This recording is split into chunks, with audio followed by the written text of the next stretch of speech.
नमस्कार, मी नंदिनी किचनमध्ये आज आपण मटकीची उसळ बनवणार आहोत। चला तर मग सुरुवात करूया रेसिपीला। आणि त्यासाठी लागणारी सामग्री पाहून घेऊया। यामध्ये मी 1 वाटी मटकी घेतली आहे, स्वच्छ निवडून घेतली, खडे वगैरे राहतात, आणि 2 ते 3 पाण्याने धुवून घ्यायची आहे स्वच्छ। बघू शकता तुम्ही, मी 8 ते 10 तास पाण्यात भिजवून ठेवली होती। तुम्ही रात्रभर पण ठेवू शकता। आता कुकरमध्ये 2 ते 3 शिट्या काढून घेऊया। 2 शिट्या काढल्या तरी पुरे। आता अर्धा चम्मच मीठ घालून गॅस चालू करून 2 शिट्या काढून घेऊया आणि सामग्री पाहून घेऊया। एका पॅनमध्ये 3 टेबलस्पून तेल घालून अर्धा चम्मच जिरे, 1 तमालपत्र, जिरे छान तेलामध्ये शिजू देऊयात। कांदा घालून 2 मी मध्यम आकाराचे कांदे घेतले आहेत, असे बारीक चिरून। आता ट्रान्सफर होईपर्यंत परतून घेऊया। गोल्डन ब्राउन होईपर्यंत आपल्याला परतायचे आहे। आणि 2 हिरवी मिरची घातल्यावर फ्लेवर पण छान येतो। आता परतून घेऊया। आता यामध्ये बटाटा घालूया आपण। कांदा परतल्यावर बटाटा लवकर शिजला पाहिजे, म्हणून आपण बटाटा घालत आहोत यामध्ये पहिले।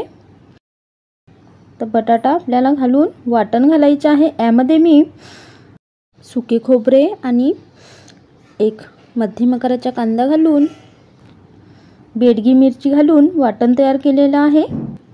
आता तेल सुटेपर्यंत आपल्याला वाटण शिजवायचे आहे आणि बटाटे पण शिजले पाहिजेत। शिजू देऊया 1 ते 2 मिनिट। अर्धा चम्मच हळद यामध्ये कमी घालायची, चवीनुसार मीठ घालून एकजीव करून घेऊया व्यवस्थित। मस्त परतून घेऊया। 1 चम्मच धनिया पावडर घालून व्यवस्थित एकजीव करून घेऊया आणि 5 मिनिटाची वाफ काढून घेऊया। 5 मिनिट झाले आहेत। 50% आपले बटाटे शिजत आलेले आहेत। आता फ्रेश कोथिंबीर घालून फोडणीमध्ये कोथिंबीर तुम्ही नक्की घाला, उसळ छान लागतो। आता 2 चम्मच तिखट घालून व्यवस्थित एकजीव करून घेऊया। तिखट आपल्याला 1 ते 2 मिनिट तेल सुटेपर्यंत परतायचे आहे। मसाले टाकून चांगले तेलात परतले गेले की आपल्याला 1 ते 2 मिनिट शिजू द्यायचे आहे। आणि 2 चम्मच पाणी घालून 2 चम्मच पाणी घेतला की तर्री पण छान येते आणि कलर पण टिकून राहते। आता टोमॅटो घालून, यामध्ये मी 1 मध्यम आकाराचा टोमॅटो घेतला आहे, अर्धा वाटी। आता व्यवस्थित एकजीव करून घेऊया। आता आपण शिजवलेली मटकी घालूया। पाण्यासकटच आपल्याला मटकी घालायची आहे, पाणी टाकून द्यायचं नाही, जे रस्सा पण छान लागतो मटकीचा। आता व्यवस्थित एकजीव करून घेऊया। मस्त बघू शकता तुम्ही कन्सिस्टन्सी। आपल्याला खूप जास्त पाणी घालायचं नाही आहे, रस्सा आपल्याला दाटसरच ठेवायचा आहे। फ्रेश कोथिंबीर घालून व्यवस्थित एकजीव करून घेऊया आणि 10 मिनिटाची वाफ काढून घेऊया। 10 मिनिट झाले आहेत। ऑलमोस्ट मटकीचा उसळ तयार आहे।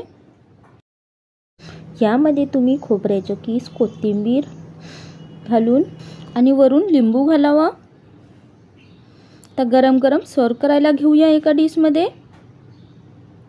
तुम्ही चपाती, भात, पराठा बरोबर खायला छान लागते। तुम्ही नक्की ट्राय करा। आहे ना मग सोपी रेसिपी। ही रेसिपी तुम्हाला आवडली असेल किंवा यामध्ये काही बदल करायचे असतील तर मला कमेंटद्वारे नक्की कळवा। आणि रोज नवीन व्हिडिओ पाहण्यासाठी नंदिनी किचनला सबस्क्राईब करायला अजिबात विसरू नका। धन्यवाद।